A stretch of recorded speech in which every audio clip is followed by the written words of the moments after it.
De nuevo el programa Preguntas y Respuestas, que en esta ocasión hemos seleccionado las que corresponden al día de hoy, y la primera de ellas viene de Cristian Doncel, que dice: quisiera preguntarle si como congregación alguna vez han cambiado de postura sobre alguna doctrina que llevaban tiempo creyendo y que por estudiar la Biblia se cambió, y si nos puede dar algunos ejemplos. Como congregación jamás hemos cambiado ninguna doctrina, porque no es nuestra, sino que es de Dios. Lo que sí hemos cambiado es tal vez alguna interpretación, que es nuestra y no de Dios. Lo que sí ocurre es que hemos cancelado costumbres, tradiciones, a las que se le había dado carácter de doctrina, como pueden ser vestidos, costumbres, música, etcétera, etcétera. Eso sí lo hemos cambiado. Todo cuanto no esté descansando firmemente en la Biblia no es doctrina y puede ser cambiada conforme a las necesidades de cada momento. Samilla, a la luz de la palabra de Dios podemos enseñar que la verdadera religión, comunión con Dios, tiene mucho que ver con emociones, aprendiendo ello de pasajes como Deuteronomio 6:5 y claro, toda la Escritura. ¿Dónde están las emociones en Deuteronomio 6:5?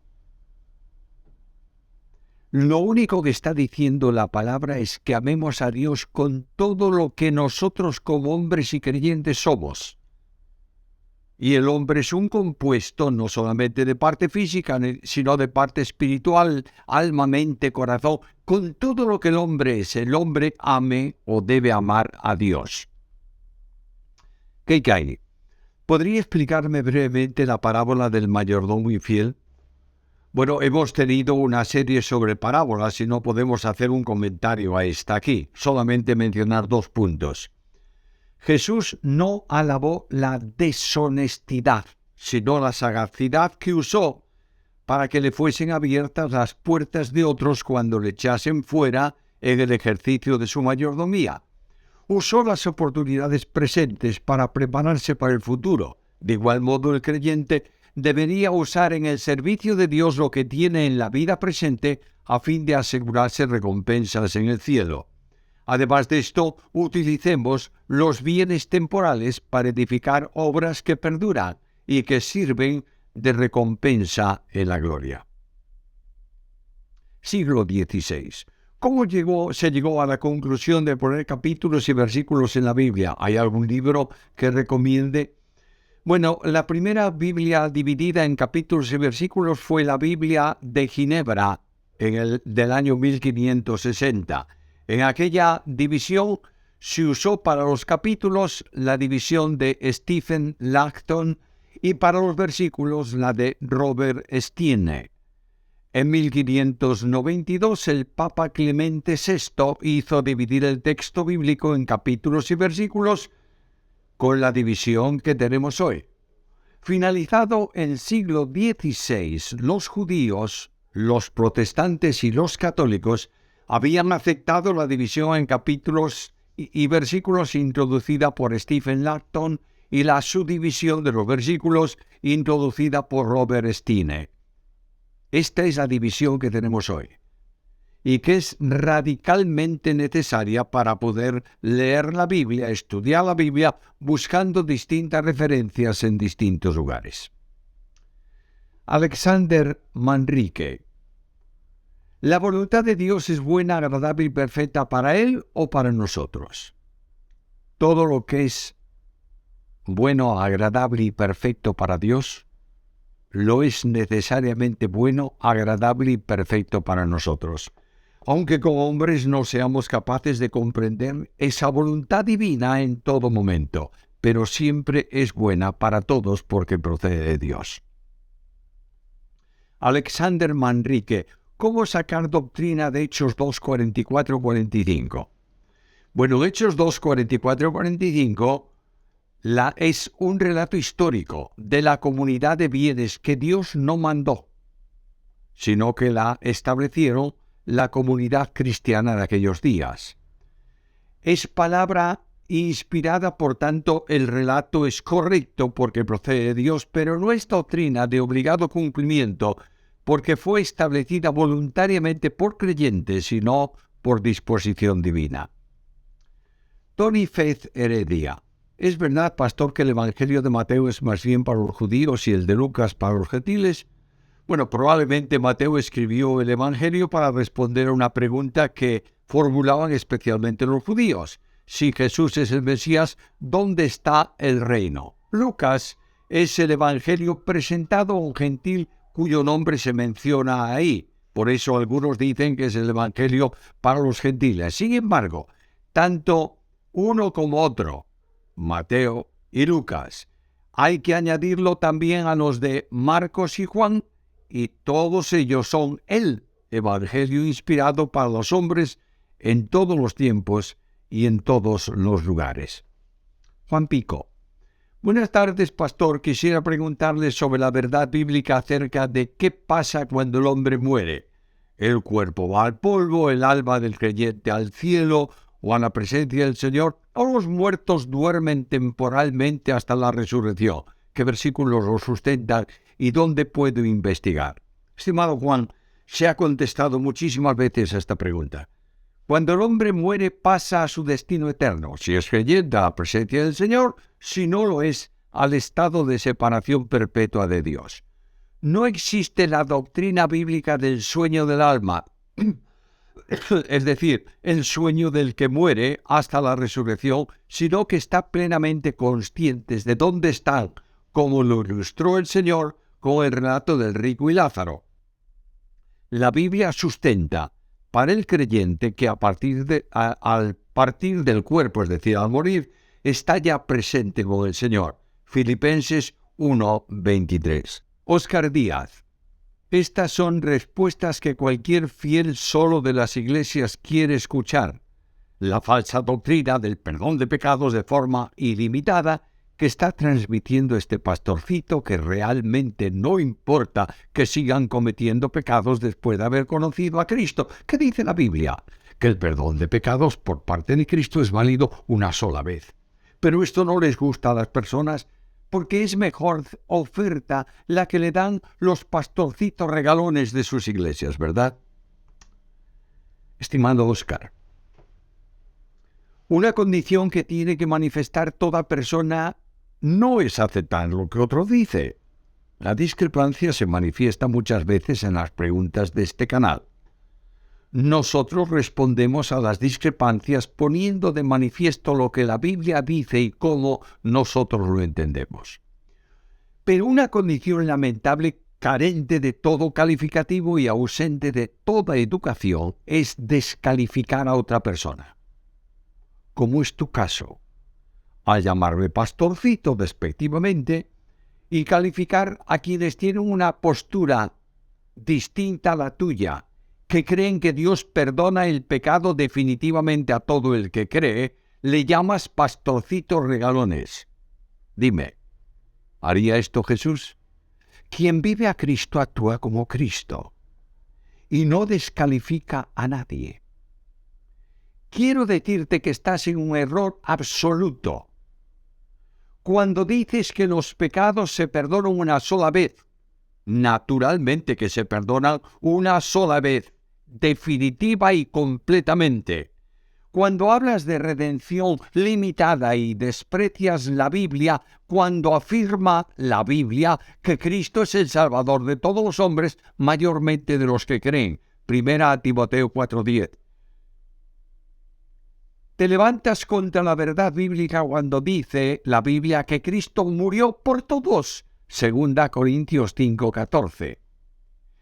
Cuando la Biblia enseña que Cristo invita a todos los hombres a salvación y que todo el que cree en Cristo le son perdonados definitivamente todos sus pecados. Lo que ocurre con los limitacionistas es que os negáis a estudiar la doble sustitución en la cruz. La potencial que hace salvable a todos y la virtual que salva a los que creen. Claro que para esto hay que conocer Biblia y teología.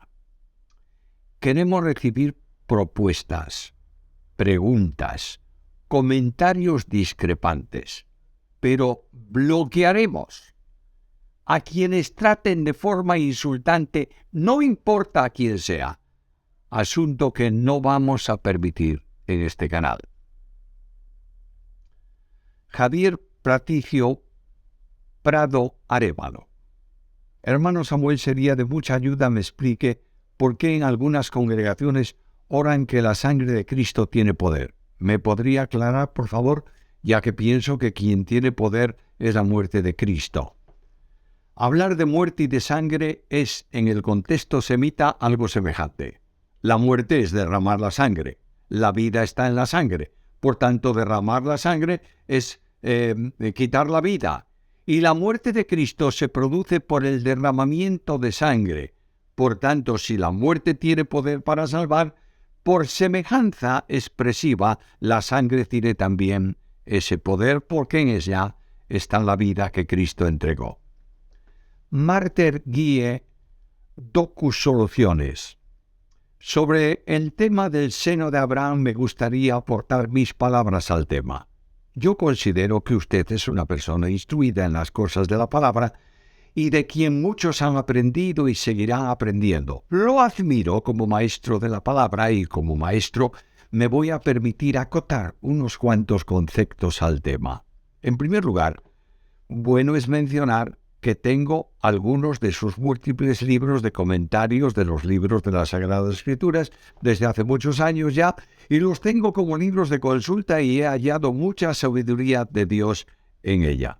No obstante, al tema me toca recordar que en la historia del rico y Lázaro, Lucas 16, 19, 31, que de por cierto no es una parábola y en eso creo que estamos de acuerdo, Dios abre los entretelones de la vida y la muerte, o qué sucede luego de la partida del alma humana al morir físicamente aquí en la tierra. Bajo ese concepto de muerte humana es entendible el hecho de que ambos, tanto el rico como Lázaro, partieron de este mundo. El uno fue llevado al seno de Abraham y el otro al lugar que no era el seno de Abraham, conocido aún hasta nuestros días como el infierno. Las razones las sabemos. El uno murió en la gracia de Dios y el otro no lo hizo. Ambos posiblemente no tuvieron contacto con Jesús y por tales razones ambos conceptos eran válidos aún. El seno de Abraham así se le conocía debido a que Abraham fue considerado un varón de quien nuestro Dios mismo lo presenta a sí mismo como amigo de Dios, y como el varón judío que iba a iniciar una nueva era de relación entre el Dios Todopoderoso y el hombre caído. Ese lugar, el seno de Abraham, sí era un lugar específico, y la Biblia deja entrever su localización, a los lados de posiblemente la entrada del abismo o la entrada del infierno, lo cual, como indica el relato de Lucas 16, 19, 31. Gracias por tu reflexión. Pero encuentro que en la Biblia, seno de Abraham es una forma de expresar la presencia en la gloria con el Señor. No se puede identificar con un determinado lugar, y mucho menos decir que está al lado del abismo, porque no tenemos base bíblica para ello. Jorge Jordán, le hago una pregunta. El cuerpo vuelve a la tierra, el espíritu vuelve a Dios que lo dio. Esto lo entiendo. Fue el aliento de vida que Dios sopló al hombre. Hasta aquí vemos que estas dos partes se separan, cada una vuelve a su origen. Pero entonces, ¿cómo se genera la individualidad? Lo que yo soy y que es salvado en Cristo o que será condenado por sus actos volitivos. Esto apoya la tricotomía que aparte de ser cuerpo y espíritu, poseemos un alma que es única y que nos define como individuos. ¿Me puede aclarar, por favor? Lo que define al individuo como persona es su propio yo personal, que es distinto a todos los otros yos del mundo, porque todas las personas somos diferentes. Dios hace un ser dual, en el sentido de dotarlo de una parte material que es el cuerpo y otra espiritual que se divide en distintos modos, como espíritu, alma, mente, corazón, etc. Hay quienes consideran al hombre como un ser tricotópico, pero podría ser un ser pentómico o un ser politómico. Es cuestión de estudiar el sentido de la palabra en cada contexto, porque en ocasiones se utiliza alma para referirse al hombre en su totalidad. De manera que lo que está diciendo la Biblia es que el cuerpo vuelve a polvo y la parte espiritual íntegra vuela a Dios que lo dio. William Osvaldo Pérez Pérez. Siempre he escuchado que los serafines son superiores a los querubines, pero ¿cómo se explica que Lucifer sea el ser más prominente después de Dios, ya que él, Lucifer, es un querubín? ¿Me podría explicar esta aparente contradicción o confusión de mi parte? No hay superioridad en los ángeles por su condición, porque sean ángeles o querubines o serafines o arcángeles, sino por la potencialidad de que fueron revestidos para el ministerio que Dios les asigna. Los ángeles están ordenados en dos grandes grupos. Un grupo en torno al trono, que son serafines y querubines, cuyo ministerio es de servir en torno al trono de Dios, y los ángeles y arcángeles, que tienen un ministerio del trono hacia el universo. Es necesario estudiar bien la doctrina de los ángeles, recomendándote que visualices los temas sobre ángeles y demonios en el que están, como dicen la generalidad, colgados en el canal desde hace 2 años. Humberto González. ¿En qué mes nació Jesús? Fue en diciembre. ¿Cuándo usted vendrá a Chile, hermano? Nadie sabe la fecha del nacimiento de Jesús. Indudablemente no fue en diciembre, porque los pastores estaban velando las ovejas en el campo y en diciembre hace mucho frío en Israel. La fecha del 25 de diciembre es un consenso universal cristiano para recordar el nacimiento. Por tanto, no quiere decir que sea ese el día que nació, sino el día en que se recuerde el nacimiento. En cuanto a ir a Chile, el Señor tiene en sus manos mi ministerio y Él determinará conforme a su voluntad. Ángela Silva. He oído decir a algunos profesores de seminarios que antes de la cruz Satanás tenía, por decirlo así de una manera, más libertad.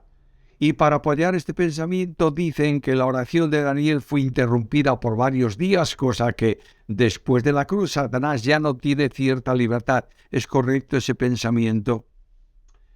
Satanás fue derrotado en la cruz, pero Dios sigue permitiendo que opere hasta el tiempo del reino milenial y finalmente será definitivamente apartado cuando sea arrojado al lago de fuego. Dios tiene el control de los ángeles y el control de Satanás, y Él actúa en soberanía, permitiéndole acciones de una forma o de otra. No quiere decir que hoy tenga menos poder, o sea mejor, o haya perdido alguna de sus características. Simplemente es un ser derrotado, al que Dios ha exhibido a vergüenza pública universalmente, venciendo sobre él en la cruz, y que está destinado a condenación perpetua.